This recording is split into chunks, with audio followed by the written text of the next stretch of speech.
गुरुजी पिछले जन्म का जब इंसान को कुछ याद ही नहीं, तो इस जन्म में उसका फल क्यों भोगना पड़ता है? क्योंकि चाहे वो इस जन्म में अच्छा ही कर्म क्यों ना कर रहा हो। इस जन्म के कर्म का लेखा जोखा आपके साथ जुड़ गया है।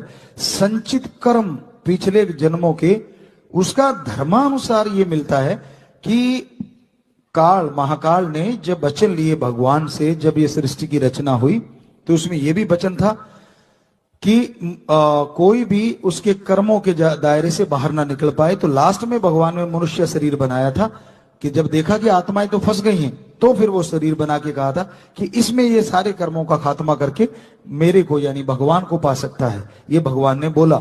तो इससे क्या है, बाकी शरीरों में कर्म कर सकता है, लेकिन शरीर इतने ताकतवर नहीं होते कि उसका फल झेल सकें, तो वो संचित जुड़ते चले जाते हैं पाप कर्म। और ये शरीर क्योंकि बहुत मजबूत भगवान ने बनाया, तो सारे कर्मों का बोझ इस पे आता है, ताकि ये दुनियादारी में खोया रहे, राम की तरफ जाए ही ना।